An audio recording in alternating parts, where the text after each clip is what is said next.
నేనైతే ఒక బోరు బాజాతకి వెళ్ళాను. అక్కడ ఏరుశనగ తోట అయితే వేసారు. అక్కడ ఏరుశనగకాయలు కోస్తున్నారు. మాకు కొన్ని కట్టండి అంటే పట్టుకెళ్ళి కొన్ని కాయలు ఇచ్చారు. ఆ కాయలు తీసుకొచ్చి నేనైతే గ్యాస్ మీద పెట్టి వాటిని ఉడకబెట్టాను. అవి ఇప్పుడు మనకి తంపటకాయల కింద అయినాయి. అవి గ్యాస్ మీద నుంచి ఇప్పుడే ఉడికాయి. అయ్యో ఈ విధంగా ఉన్నాయి ఫ్రెండ్స్, చూసారా? తంపటకాయలు అయిపోయినాయి. ఇప్పుడు వీటిని బయటికి పట్టుకెళ్తున్నాం.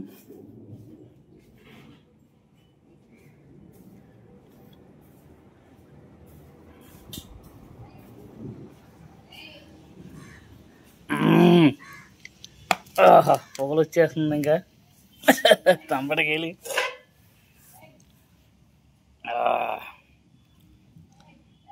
ఇవన్నీ 3 గింజల కాయలు, 3 గింజల కాయలు. ఇవి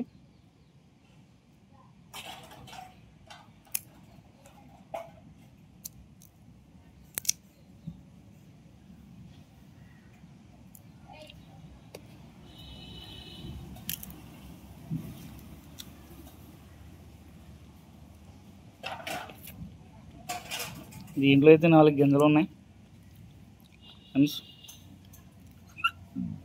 చూసారా? చాలా అద్భుతంగా ఉన్నాయి. అమోహం టేస్ట్ సూపర్గా ఉన్నాయి.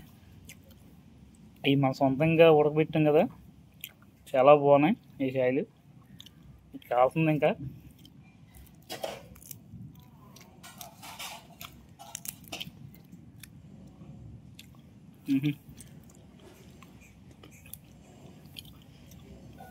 మన వీడియోని ఎందుకు లైక్ చేస్తలేదో, లేకపోతే యూట్యూబర్ వీడియోకి లైక్లు ఇవ్వట్లేదు తెలియట్లేదు. మనకి లైక్లు అయితే తక్కువగా వస్తున్నాయి ఫ్రెండ్స్. ఎందుకంటే మీరు లైక్ ఇస్తేనే ఇంకో వీడియో చేయడానికి ఉత్సాహం వస్తుంది, లేకపోతే రాదు ఫ్రెండ్స్. ప్లీజ్ మీ లైక్ చేయండి ఫ్రెండ్స్. సరే, కాయలు అయితే ఎంత బాగున్నాయో, ఈ విధంగా ఉన్నాయి గింజలు. ఇప్పుడు ఈ తంపటకాయలు ఉన్నాయి, అయిపోయినాయి. కొద్దిగా దానికి తగ్గ ఉప్పు వేసాం. ఉప్పు వేసాకైతే ఇలా అయిపోయినాయి. చాలా బాగున్నాయి.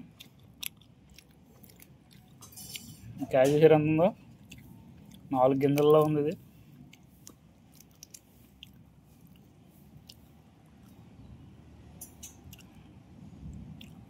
నాలుగు గింజలకాయ. ప్లీజ్ లైక్ చేయండి, సబ్స్క్రైబ్ చేయండి.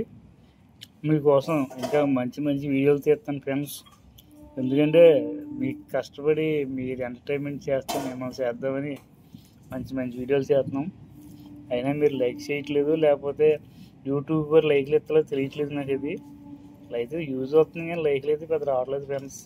ప్లీజ్ మీరు లైక్ చేయండి ఫ్రెండ్స్.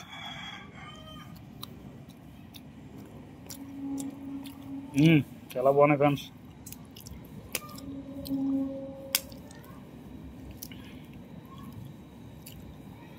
గింజలు అయితే ఈ రకంగా ఉన్నాయి.